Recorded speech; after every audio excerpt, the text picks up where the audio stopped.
akong report tayo guys kay Aihtr and Anihtr, which means acute immune hemolytic transfusion reaction and acute non-immune hemolytic transfusion reaction.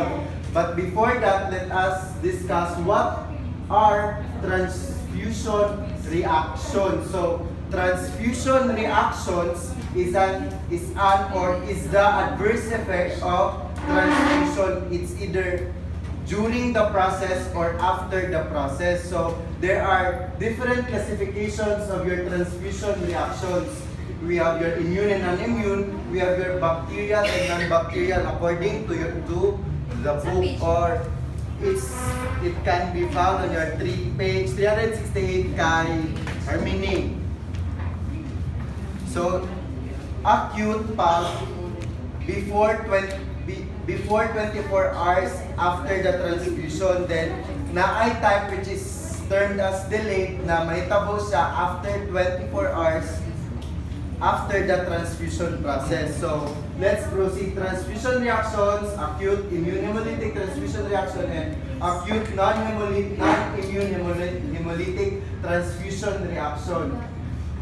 First, we will tackle about acute immune. So pag mo ingon tag immune, antibody is involved in the reaction. So, na antibody involved, the equivalent result will be hemolysis of the blood because of your antibody. But, dili mismo ang antibody ang mag-hemolyze sa imong RBC, kundi ang complement na ma-activate sa antibody.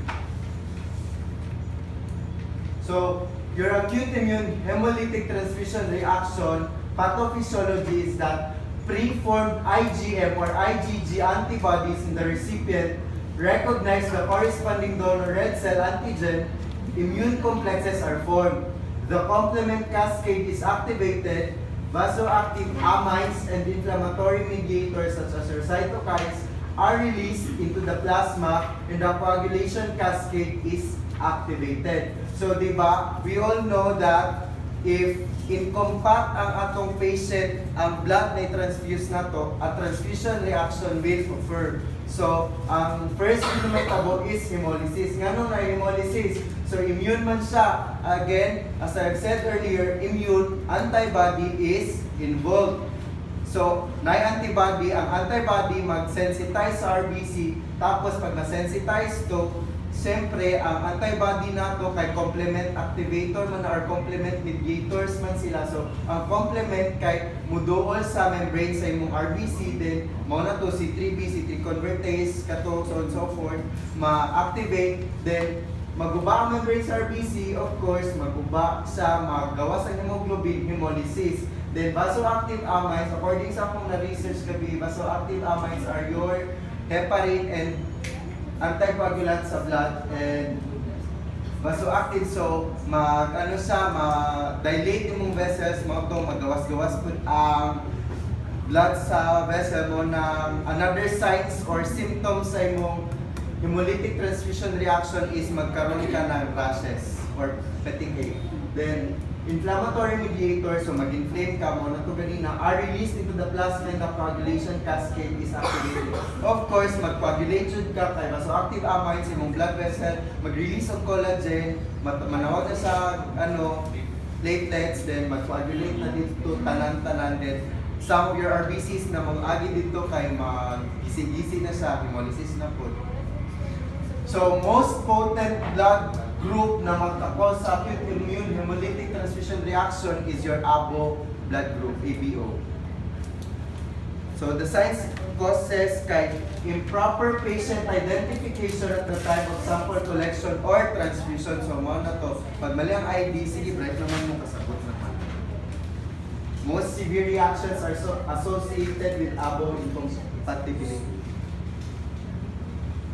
So, signs and symptoms: abdominal, chest, flank or back pain, pain at infusion site, feeling of impending doom, hemoglobinemia, hemoglobinuria, hypotension, renal failure, and shock. Sa renal failure, kaya diba, toxic si hemoglobin kay kidney. So if daghan kaayo ang hemoglobin na ma-release tungod sa sige hemolyze na blood, renal failure, hemoglobinuria kay blood sa urine, understood na kay mag-hemolysis ang blood nato sa kidney. Hemoglobinemia kay blood sa plasma, mao na to gets na ninyo. Then feeling of emptying doon sa kalimot ko na sir. Ang video daw na si sir.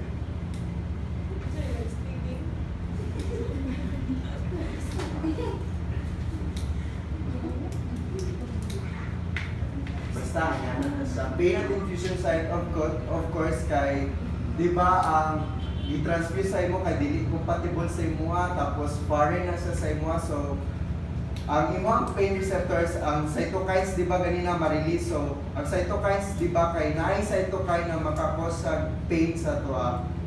Kinsa man na dito. Abdominal, chest, flank, or back pain. Acute non-immune. So non-immune, your antibody is not involved in this case.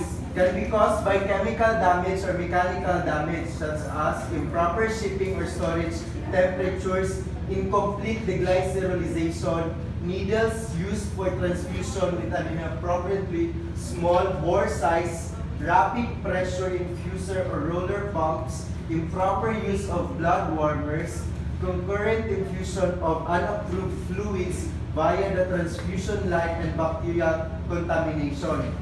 So storage temperatures, di ba? RBCs are sensitive to any temperature change. So if the increase kayo ang temperature, hemolyze na ang cell dito sa bag. So pag i-transfuse siya, hemolyze siya dito. So most of ang acute non-immune. So walay antibody na involved. Tapos ang storage temperature or improper shipping under sa mechanical damage, incomplete deglycerolization. Deglycerolization or di ba sa preservation sa blood kay naay ginabutang na glycerol para ma-preserve sa. So pag improper daw siya or incomplete, dili matanggal ang tanan na glycerol, magka-hemolysis siya under sa chemical damage. Needles used for transfusion with an inappropriately small bore size. So pag gamay daw ang bore, di ba, kasabot naman ta sina, anak. Inappropriately small bore size, pag gamay daw ang bore, siyempre ma-congest ang RBC, ma-hemolyze, so mechanical damage. Rapid pressure infuser or roller pumps, di ba, flebo. Ang instruction is that slowly lang i-pull ang plunger. Murag nga na po sa ang iyang pagsabot kana hinay-hinay lang ang pag-transfuse sa dugo, dili pinaspasay para ang RBCs kay ma-remain ang integrity niya tapos maka-act sa iyang role. Then improper use of blood warmers, storage temperatures, concurrent infusion of unapproved fluids via the transfusion line. So di ba ma-observe man na kay nakakita naman siguro tatanan sa gina-transfusion ng dugo, lahi ang sa IV, lahi ang sa blood.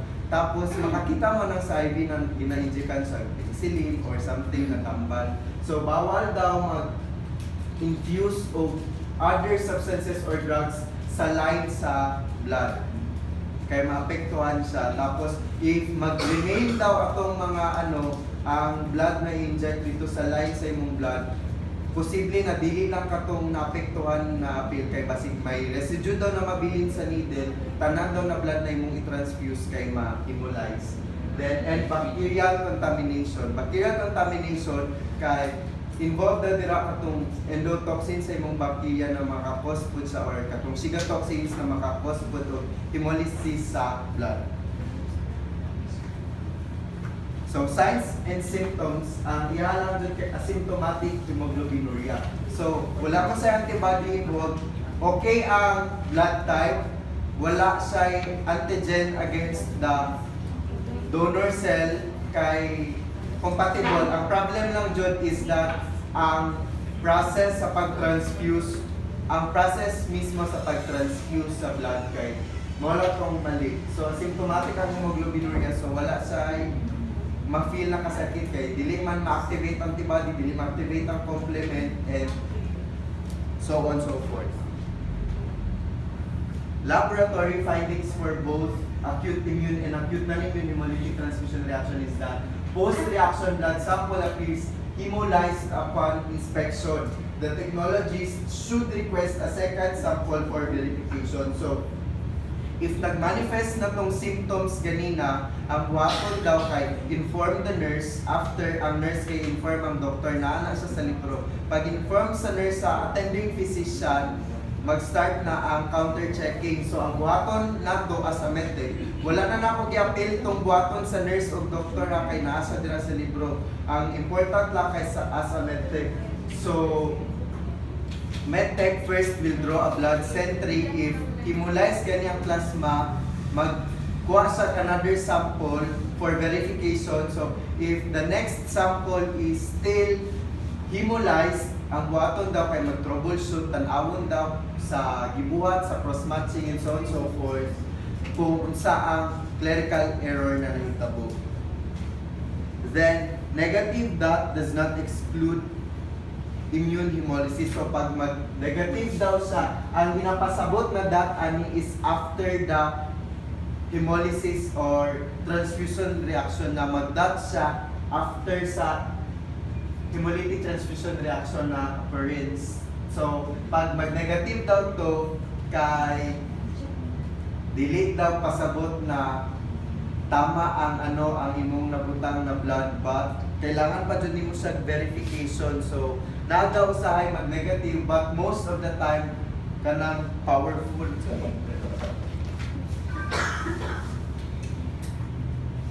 Stronger positivity daw ang reaction. So, perform that. Una to.